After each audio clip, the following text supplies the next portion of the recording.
ಇನ್ನು ಕೋರ್ಟ್ನಿಂದ ಆಸ್ಪತ್ರೆಗೆ ತೆರಳುವಂತಹ ಸಾಧ್ಯತೆ ಇದೆ. ದರ್ಶನ್ ಮತ್ತೆ ಆಸ್ಪತ್ರೆಗೆ ತೆರಳುವಂತಹ ಸಾಧ್ಯತೆ ಇದೆ. ಕೆಂಗೇರಿಯ ಬಿಜಿಎಸ್ ಆಸ್ಪತ್ರೆಗೆ ವಾಪಸ್ ಆಗುವಂತಹ ಸಾಧ್ಯತೆ ಇದೆ. ಸಾಕಷ್ಟು ಕುತೂಹಲ ಇತ್ತು. ದರ್ಶನ್ ಆಸ್ಪತ್ರೆಯಿಂದ ಡಿಸ್ಚಾರ್ಜ್ ಆಗಿ ಮನೆಗೆ ಹೋಗ್ತಾರಾ, ಡಿಸ್ಚಾರ್ಜ್ ಅನ್ನುವಂಥ ವಿಚಾರ ಇತ್ತು. ಆದರೆ ಕೋರ್ಟಿನಲ್ಲಿ ಇನ್ನಷ್ಟು ಜಾಮೀನು ಷರತ್ತುಗಳನ್ನ ಪೂರೈಸುತ್ತಿದ್ದಾರೆ ನಟ ದರ್ಶನ್ ಅವರು. ದರ್ಶನ್ ಪರ ವಕೀಲರಿದ್ದಾರೆ.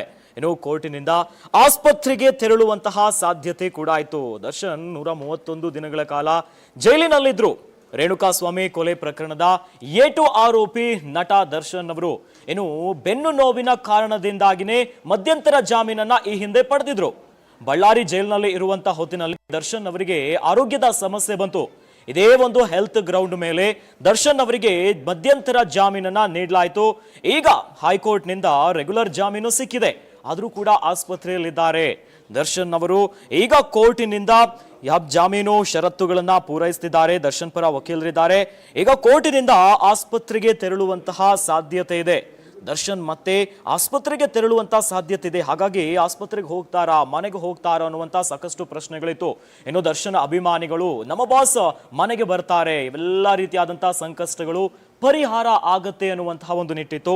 ಆದರೆ ದರ್ಶನ್ ಅವರು ಏನ್ ಮಾಡ್ತಾರೆ, ಮತ್ತೆ ಕೆಂಗೇರಿಯ ಬಿಜಿಎಸ್ ಆಸ್ಪತ್ರೆಗೆ ವಾಪಸ್ ಆಗ್ತಾರಾ ಅನ್ನುವಂತಹ ವಿಚಾರ ಇಲ್ಲಿ ಸಾಕಷ್ಟು ಬಹಳ ಒಂದು ಪ್ರಮುಖ ಆಗಿದೆ. ಇನ್ನು ದರ್ಶನ್ ಅವರಿಗೆ ಬಳ್ಳಾರಿಯ ಜೈಲಿನಲ್ಲಿ ಇರುವಂತಹ ಹೊತ್ತಿನಲ್ಲಿ ಆರೋಗ್ಯದ ಸಮಸ್ಯೆಗಳು ಶುರುವಾಗಿತ್ತು.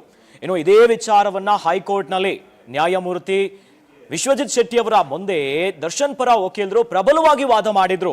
ದರ್ಶನ್ ಅವರಿಗೆ ಗಂಭೀರವಾಗಿರುವಂತ ಆರೋಗ್ಯ ಸಮಸ್ಯೆ, ಆಪರೇಷನ್ ಮಾಡಲೇಬೇಕು, ತುರ್ತು ಪರಿಸ್ಥಿತಿ ಅಂತ ವಾದವನ್ನ ಮಾಡಿ ಅವರು ಆಸ್ಪತ್ರೆಗೆ ದಾಖಲಾಗಿದ್ರು. ಇನ್ನೇನು ಆಪರೇಷನ್ ಆಗತ್ತೆ ಅಂತ, ಆದ್ರೆ ಆಪರೇಷನ್ ಆಗಿಲ್ಲ.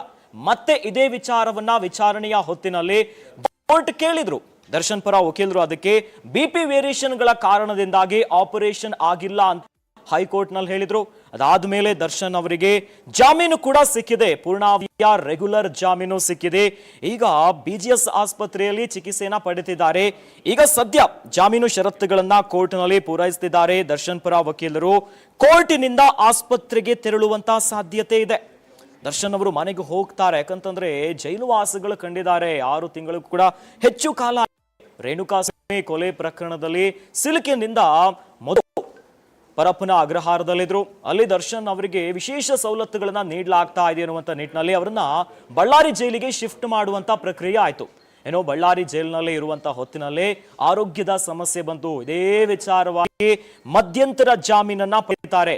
6 ವಾರಗಳ ಕಾಲ ಮಧ್ಯಂತರ ಜಾಮೀನನ್ನ ನೀಡಲಾಗಿತ್ತು. ಈಗ ದರ್ಶನ್ ಅವರಿಗೆ ಪೂರ್ಣಾವಧಿಯ ಜಾಮೀನು ಸಿಕ್ಕಿದೆ, ರೆಗ್ಯುಲರ್ ಬೇಲ್ ಸಿಕ್ಕಿದೆ. ಇನ್ನೂ ಕೂಡ ಆಪರೇಷನ್ ಆಗಿಲ್ಲ ದರ್ಶನ್ ಅವರಿಗೆ. ತುರ್ತು ಪರಿಸ್ಥಿತಿ ಇದೆ, ಆಪರೇಷನ್ ಮಾಡಲೇಬೇಕೆನ್ನುವಂತ ಪರಿಸ್ಥಿತಿ ಇತ್ತು. ಆದ್ರೆ ದರ್ಶನ್ ಅವರು ಸದ್ಯ ಕೋರ್ಟಿನಲ್ಲಿ ಜಾಮೀನು ಷರತ್ತುಗಳನ್ನ ಪೂರೈಸುತ್ತಿದ್ದಾರೆ ದರ್ಶನ್ ಪರ ವಕೀಲರು. ಹೀಗಾಗಿ ಕೋರ್ಟಿನಿಂದ ಆಸ್ಪತ್ರೆಗೆ ತೆರಳುವಂತಹ ಸಾಧ್ಯತೆ ಇದೆ. ಮತ್ತೆ ದರ್ಶನ್ ಮನೆಗೆ ಕಾಲಿಡ್ತಾರೆ, ಬರ್ತಾರೆ. ಇಷ್ಟು ದಿನ ಜೈಲಿನಲ್ಲಿದ್ರು, ದಿನ ಕೈದಿ ಆಗಿದ್ರು, ಮನೆಗೆ ಬರ್ತಾರೆ ಅನ್ನೋದಿತ್ತು. ಒಂದು ಕಡೆಯಲ್ಲಿ ದರ್ಶನ್ ಅವರಿಗೆ ಈ ಒಂದು ಪ್ರಕರಣದಲ್ಲಿ ಪೂರ್ಣಾವಧಿಯ ಬೇಲ್ ಸಿಕ್ಕಿರುವಂತದ್ದೇ ಒಂದು ಮಟ್ಟಿನ ರಿಲೀಫ್ ಸಿಕ್ಕಿತ್ತು. ಈಗ ಇನ್ನೂ ಕೂಡ ಆರೋಗ್ಯದ ವಿಚಾರವಾಗಿ ಆಸ್ಪತ್ರೆಯಲ್ಲಿದ್ದಾರೆ. ಇನ್ನು ಕೋರ್ಟಿನಲ್ಲಿ ಷರತ್ತಿನ ಜಾಮೀನಿಗಿರುವಂತಹ ಷರತ್ತುಗಳ ಪ್ರಕ್ರಿಯೆಗಳನ್ನ ಮುಗಿಸ್ತಿದ್ದಾರೆ. ಹೀಗಾಗಿ ಕೋರ್ಟಿನಿಂದ ಆಸ್ಪತ್ರೆಗೆ ತೆರಳುವಂತಹ ಸಾಧ್ಯತೆ ಇದೆ. ಮತ್ತೆ ದರ್ಶನ್ ಇವೆಲ್ಲ ರೀತಿಯ ಕಾನೂನು ಜಾಮೀನಿನ ಪ್ರಕ್ರಿಯೆಗಳನ್ನ ಮುಗಿಸಿ ಮತ್ತೆ ಆಸ್ಪತ್ರೆಗೆ ತೆರಳುವಂತಹ ಸಾಧ್ಯತೆ ಇದೆ. ಕೆಂಗೇರಿಯ ಬಿಜಿಎಸ್ ಆಸ್ಪತ್ರೆಯಲ್ಲಿ ಚಿಕಿತ್ಸೆಯನ್ನ ಪಡೆದಿದ್ದಾರೆ. ಯಾವಾಗ ಮಧ್ಯಂತರ ಜಾಮೀನು ಸಿಕ್ತು ಅಲ್ಲಿಂದ ಬಿಜಿಎಸ್ ಆಸ್ಪತ್ರೆಯಲ್ಲೇ ಚಿಕಿತ್ಸೆ ಇತ್ತು. ಆಪರೇಷನ್ ಆಗತ್ತೆ, ನಾಳೆ ಆಗತ್ತೆ ಅನ್ನುವಂತ ಸಾಕಷ್ಟು ವಿಚಾರಗಳಿತ್ತು. ಇನ್ನು ಹೈಕೋರ್ಟ್ ನಲ್ಲೂ ಕೂಡ ವಿಶ್ವಜಿತ್ ಶೆಟ್ಟಿ ಅವರ ಏಕಸದಸ್ಯ ಪೀಠದಲ್ಲಿ ಕೋರ್ಟ್ ಅಲ್ಲಿ ಜಡ್ಜ್ ಕೂಡ ಇದೇ ಪ್ರಶ್ನೆಯನ್ನ ಕೇಳಿದ್ರು ದರ್ಶನ್ ಪರ ವಕೀಲರಿಗೆ. ಯಾವಾಗ ಆಪರೇಷನ್? ಯಾಕಂದ್ರೆ ಮಧ್ಯಂತರ ಜಾಮೀನು ನೀಡುವಂತ ಹೊತ್ತಿನಲ್ಲಿ ಅದೇ ಪ್ರಶ್ನೆಯನ್ನ ಇಟ್ಟಿದ್ರು. ಯಾಕಂದ್ರೆ ಆರೋಗ್ಯ ಪರಿಸ್ಥಿತಿ ಬಹಳ ಗಂಭೀರ ಆಗಿದೆ. ದರ್ಶನ್ ಅವರಿಗೆ ಚಿಕಿತ್ಸೆಯನ್ನ ಕೊಟ್ಟಿಲ್ಲ ಅಂತಂದ್ರೆ ಪ್ಯಾರಾಲಿಸಿಸ್ ಅಟ್ಯಾಕ್ ಆಗತ್ತೆ ಅಂತ. ಆದ್ರೆ 6 ವಾರಗಳು ಕಳೆದ್ರೂ ಕೂಡ ಆಪರೇಷನ್, ಒಂದು ಸರ್ಜರಿ ಆಗುವಂತ ಪ್ರಕ್ರಿಯೆಗಳಾಗಿಲ್ಲ. ಅಂದ್ರೆ ದರ್ಶನ್ ಅವರಿಗೆ ಬಿಪಿ ವೇರಿಯೇಷನ್ ಸಮಸ್ಯೆ ಇದೆ ಅಂತ ಸ್ವತಃ ದರ್ಶನ್ ಪರ ವಕೀಲರು ಕೋರ್ಟಿನಲ್ಲಿ ಹೇಳಿದ್ರು. ಇದಾದ ಮೇಲೆ ಎಲ್ಲ ವಿಚಾರಣೆಗಳಾದ ಮೇಲೆ ಕೋರ್ಟಿನಿಂದ ದರ್ಶನ್ ಅವರಿಗೆ ಪೂರ್ಣಾವಧಿಯ ಜಾಮೀನು ಸಿಕ್ಕಿದೆ. ಆದ್ರೂ ಕೂಡ ದರ್ಶನ್ ಅವರು ಆಸ್ಪತ್ರೆಯಲ್ಲಿದ್ದಾರೆ. ಸದ್ಯ ಈಗ ಜಾಮೀನು ಷರತ್ತುಗಳನ್ನ ಪೂರೈಸುತ್ತಿದ್ದಾರೆ. ಇನ್ನು ಏವನ್ನ ಪವಿತ್ರ ಗೌಡಗೂ ಈ ಪ್ರಕರಣದ ರೇಣುಕಾಸ್ವಾಮಿ ಕೊಲೆ ಪ್ರಕರಣದ ಏವನ್ನ ಆರೋಪಿ ಪವಿತ್ರ ಗೌಡ ಮನೀಶ್ ಇಂದ ಶ್ಯೂರಿಟಿಯನ್ನ ನೀಡಲಾಗಿದೆ.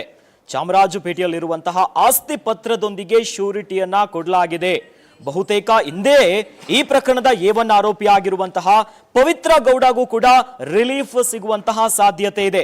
ಹೀಗಾಗಿ ಎಲ್ಲಾ ರೀತಿಯಾದಂತಹ ಷರತ್ತು ಪ್ರಕ್ರಿಯೆಗಳನ್ನ ಮುಗಿಸ್ತಿದ್ದಾರೆ. ಹೀಗಾಗಿ ಒಂದ್ ಕಡೆಯಲ್ಲಿ ಎಲ್ಲಾ ಪ್ರಕ್ರಿಯೆಗಳು, ಕಾನೂನು ಪ್ರಕ್ರಿಯೆಗಳು ಮತ್ತೆ ಆಸ್ಪತ್ರೆಗೆ ತೆರಳುವಂತಹ ಸಾಧ್ಯತೆ ಇದೆ ದರ್ಶನ್ ಅವರು.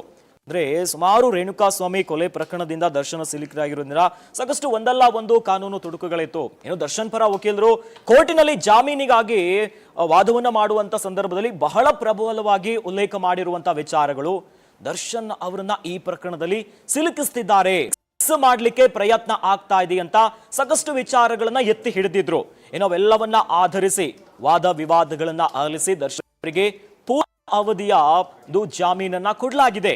ಈಗ ದರ್ಶನ್ ಅವರು ಮನೆಗೆ ಹೋಗ್ತಾರಾ ಅಥವಾ ಇಲ್ಲ ಅನ್ನುವಂಥದ್ದು ಸಾಕಷ್ಟು ಒಂದು ಕುತೂಹಲಕ್ಕೆ ಕಾರಣ ಆಗಿದೆ. ಕೋರ್ಟಿನಲ್ಲಿ ಎಲ್ಲಾ ಪ್ರಕ್ರಿಯೆಗಳನ್ನ ಮುಗಿಸಿ ಮತ್ತೆ ಆಸ್ಪತ್ರೆಗೆ ಹೋಗುವಂತಹ ಸಾಧ್ಯತೆ ಇದೆ. ದರ್ಶನ್ ಮತ್ತೆ ಆಸ್ಪತ್ರೆಗೆ ತೆರಳುವಂತಹ ಸಾಧ್ಯತೆ ಇದೆ. ಇನ್ನು ದರ್ಶನ್ ಈ ಒಂದು ಪೂರ್ಣಾವಧಿಯ ಬೇಲ್ ಸಿಗ್ತಿದ್ದಂತ ಸಾಕಷ್ಟು ದರ್ಶನ್ ಅಭಿಮಾನಿಗಳಿಗೆ ಸಂಭ್ರಮ ಮನೆ ಮಾಡಿತು. ದರ್ಶನ್ ಮನೆ ಹತ್ರ ಹೋಗೋದು, ಸೆಲ್ಫಿಗಳನ್ನ, ಫೋಟೋಗಳನ್ನ ತೆಗೆದುಕೊಳ್ಳೋದು, ಮನೆ ಮುಂಭಾಗದಲ್ಲಿ ತೆಗಿತಾ ಇದ್ರು, ಬಾಸ್ ಮತ್ತೆ ಬರ್ತಾರೆ ಅಂತ. ಈಗ ಕುತೂಹಲ ಮೂಡ್ತಾ ಇದೆ. ದರ್ಶನ್ ಅವರು ಡಿಸ್ಚಾರ್ಜಿನ ಆಗಿಲ್ಲ, ಕೋರ್ಟ್ ಕೆಲವು ಜಾಮೀನು ವಿಚಾರ ಇರುವಂತಹ ಕಾನೂನು ಪ್ರಕ್ರಿಯೆಗಳನ್ನ ಪೂರೈಸುತ್ತಿದ್ದಾರೆ, ಮತ್ತೆ ಆಸ್ಪತ್ರೆಗೆ ಹೋಗುವಂತಹ ಸಾಧ್ಯತೆ ಇದೆ. ಹಾಗೆ ಇದೇ ಪ್ರಕರಣದಲ್ಲಿ ದರ್ಶನ್ ಅವರಿಗೆ ಅವಧಿಯ ಜಾಮೀನು ಸಿಕ್ಕಿದೆ, ಆದ್ರೆ ಷರತ್ತುಗಳಿದೆ. ಕೋರ್ಟಿನಿಂದ ಅನೇಕ ಷರತ್ತುಗಳನ್ನ ಹಾಕಿನೇ ದರ್ಶನ್ ಅವರಿಗೆ ಬೇಲನ್ನ ನೀಡಿರುವಂತದ್ದು. ಎಲ್ಲಾದ್ರೂ ಆ ಷರತ್ತುಗಳನ್ನ ದರ್ಶನ್ ಅವರು ಮೀರಿದ್ರೆ ಅವರ ಬೇಲಿಗೆ ಮತ್ತೆ ಸಂಕಷ್ಟಗಳು ಬರುತ್ತೆ. ಇದನ್ನು ಕೂಡ ಬಹಳ ಗಮನದಲ್ಲಿ ಇಟ್ಕೊಳ್ಬೇಕು. ದರ್ಶನ್ ಅವರು ಕೋರ್ಟ್ ಸಿಟಿ ಲಿಮಿಟ್ಸ್ ಅನ್ನ ಬಿಟ್ಟು ಹೊರಗೆ ಹೋಗ್ತಿಲ್ಲ. ಈ ಪ್ರಕರಣದಲ್ಲಿ ದರ್ಶನ್ ಅವರು ಎಲ್ಲಾದ್ರೂ ಕೂಡ ಬೆಂಗಳೂರನ್ನ ಬಿಟ್ಟು ಹೋದ್ರೆ ಸಂಕಷ್ಟಗಳು ಎದುರಾಗುತ್ತೆ. ಹೀಗಾಗಿನೇ ಇದರ ಜೊತೆಯಲ್ಲಿ ಮತ್ತೆ ಯಾವುದೇ ರೀತಿಯಾದಂತ ಯಾವ ಪ್ರಕರಣದಲ್ಲಿ, ಕೊಲೆಯ ಆರೋಪದ ಪ್ರಕರಣದಲ್ಲಿ ದರ್ಶನ್ ಅವರು ಸಿಲುಕಿರುವಂತದ್ದು, ಇದೇ ರೀತಿಯಾದಂತ ಯಾವ ಕೃತ್ಯಗಳಲ್ಲೂ ಕೂಡ ದರ್ಶನ್ ಅವರು ಭಾಗಿಯಾಗಬಾರದು. ಜೊತೆಯಲ್ಲಿ ಈ ರೀತಿಯಾದ ಕೃತ್ಯಗಳಲ್ಲಿ ಭಾಗಿಯಾಗೋದು, ಇನ್ನು ಸಾಕ್ಷಿ ನಾಶಗಳನ್ನ ಮಾಡುವಂತ ಪ್ರಕ್ರಿಯೆಗಳನ್ನ ಕೂಡ ಮಾಡಬಾರದು ಅನ್ನೋ ಷರತ್ತುಗಳ ಮೇಲೆ ದರ್ಶನ್ ಅವರಿಗೆ ರೆಗ್ಯುಲರ್ ಬೇಲ್ ಅನ್ನ ಕೊಟ್ಟಿರುವಂತದ್ದು. ರೆಗ್ಯುಲರ್ ಬೇಲ್ ಸಿಕ್ಕಿದೆ ಅಂತ ಅವರಿಗೆ ಇರೋಂಗಿಲ್ಲ, ಸಾಕಷ್ಟು ಷರತ್ತುಗಳನ್ನ ಕೋರ್ಟ್ ನೀಡಿದೆ. ಇವೆಲ್ಲವನ್ನ ಗಮನದಲ್ಲಿ ಇಟ್ಕೊಳ್ಬೇಕು. ಹಾಗಾಗಿನೇ ಸದ್ಯ ಆಸ್ಪತ್ರೆಯಿಂದ ಡಿಸ್ಚಾರ್ಜ್ ಆಗ ಕೋರ್ಟಿನಲ್ಲಿ ಇನ್ನೊಂದಿಷ್ಟು ಜಾಮೀನು ಷರತ್ತುಗಳ ಕೆಲವೊಂದು ಪೂರೈಕೆಗಳಾಗ್ತಿದೆ. ಹೀಗಾಗಿ ದರ್ಶನ್ ಅವರು ಕೋರ್ಟಿನಿಂದ ಆಸ್ಪತ್ರೆಗೆ ತೆರಳುವಂತಹ ಸಾಧ್ಯತೆ ಇದೆ.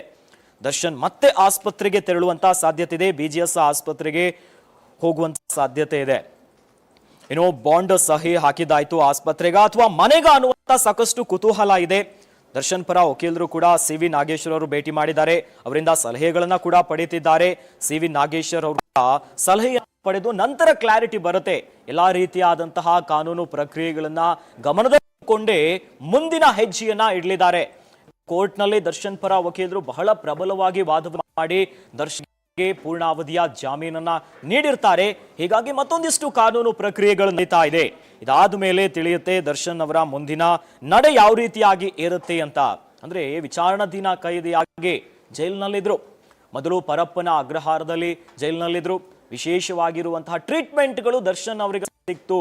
ವಿಲ್ಸನ್ ಗಾರ್ಡನ್ ನಾಗನ ಜೊತೆಯಲ್ಲಿ ಅಲ್ಲಿ ಕೂತಿರುವಂತಹ ವಿಡಿಯೋಗಳು, ಫೋಟೋಸ್ಗಳು ವೈರಲ್ ಆಯ್ತು.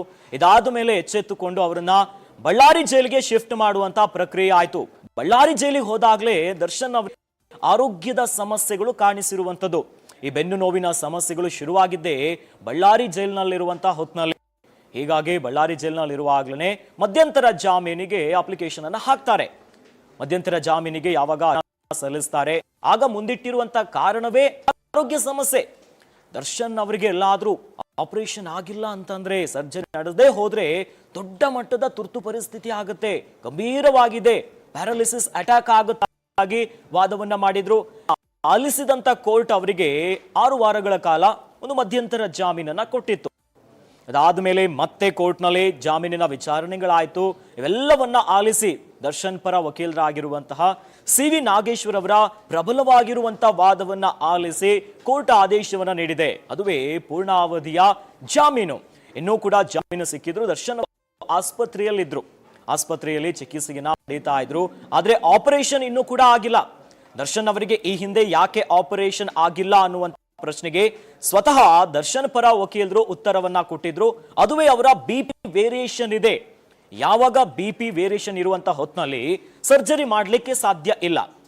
ಆಪರೇಷನ್ ಮಾಡಬೇಕು ಅಂತಂದ್ರೆ ಅವರ ಬಿಪಿ ನಾರ್ಮಲ್ ಆಗಬೇಕು. ಬಿಪಿ ನಾರ್ಮಲ್ ಆಗ್ತಿದ್ದಂತೆ ತಕ್ಷಣವೇ ಸಡನ್ ಆಗಿ ಅವರಿಗೆ ಆಪರೇಷನ್ ಮಾಡಲಾಗುತ್ತೆ ಅನ್ನುವಂತ ಹೇಳಿದ್ರು.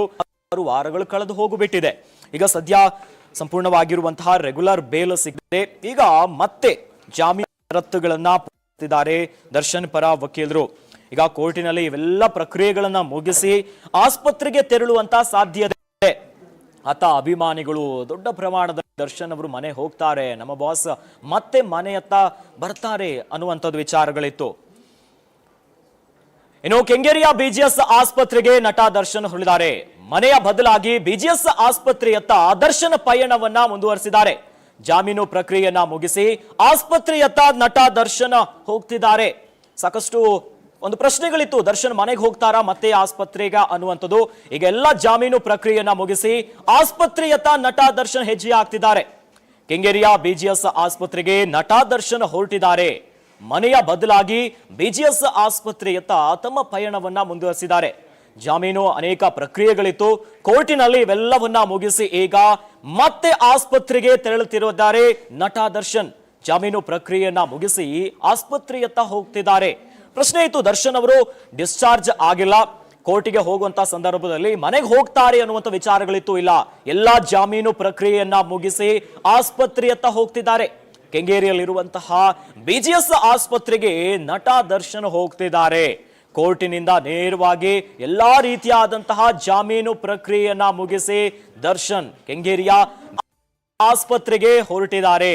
ಮನೆಯ ಬದಲಾಗಿ ಬಿಜಿಎಸ್ ಆಸ್ಪತ್ರೆಯತ್ತ ಪಯಣವನ್ನ ಶುರು ಮಾಡಿದ್ದಾರೆ. ನಟ ದರ್ಶನ್ ಆಸ್ಪತ್ರೆಯಿಂದ ಡಿಸ್ಚಾರ್ಜ್ ಆಗಿಲ್ಲ, ಜಾಮೀನು ಪ್ರಕ್ರಿಯೆಗಾಗಿನೇ ಕೋರ್ಟ್ ಹೋಗಿದ್ರು. ಅಲ್ಲಿ ಎಲ್ಲಾ ರೀತಿಯಾದಂತಹ ಪ್ರಕ್ರಿಯೆಗಳನ್ನ ಮುಗಿಸಿ ಕೋರ್ಟಿನಿಂದ ಮತ್ತೆ ಆಸ್ಪತ್ರೆಗೆ ತೆರಳುತ್ತಿದ್ದಾರೆ ನಟ ದರ್ಶನ್. ಸಾಕಷ್ಟು ಒಂದಿಷ್ಟು ಕುತೂಹಲ ಇತ್ತು, ದರ್ಶನ್ ಮನೆಗೆ ಹೋಗ್ತಾರಾ ಇಲ್ವಾ ಅನ್ನುವಂಥ ವಿಚಾರವಾಗಿ. ಇಲ್ಲ, ಮನೆಯ ಬದಲಾಗಿ ಬಿಜಿಎಸ್ ಆಸ್ಪತ್ರೆಯತ್ತ ದರ್ಶನ ಪಯಣವನ್ನ ಮುಂದುವರಿಸಿದ್ದಾರೆ. ಜಾಮೀನು ಪ್ರಕ್ರಿಯೆಯನ್ನ ಮುಗಿಸಿ ಆಸ್ಪತ್ರೆಯತ್ತ ನಟ ದರ್ಶನ ತೆರಳುತ್ತಿದ್ದಾರೆ. ಏನು ಎಲ್ಲಾ ರೀತಿಯಾದಂತಹ ಜಾಮೀನು ಷರತ್ತುಗಳನ್ನ ಪೂರೈಸಿದ್ರು ದರ್ಶನ್ ಪರ ವಕೀಲರು. ಇವೆಲ್ಲವನ್ನ ಪ್ರಕ್ರಿಯೆಗಳನ್ನ ಏನು ಜಾಮೀನಿಗೆ ವಿರುಚಿರುವಂತಹ ಪ್ರಕ್ರಿಯೆಗಳನ್ನ ಮುಗಿಸಿ ದರ್ಶನ್ ಈಗ ಮತ್ತೆ ಬಿಜಿಎಸ್ ಆಸ್ಪತ್ರೆಯತ್ತ ಪಯಣವನ್ನ ಮುಂದುವರಿಸಿದ್ದಾರೆ. ಮನೆಯ ಬದಲಾಗಿ ಆಸ್ಪತ್ರೆಗೆ ತೆರಳುತ್ತಿದ್ದಾರೆ ನಟ ದರ್ಶನ್ ಅವರು. ಕೋರ್ಟಿನಲ್ಲಿ ದರ್ಶನ್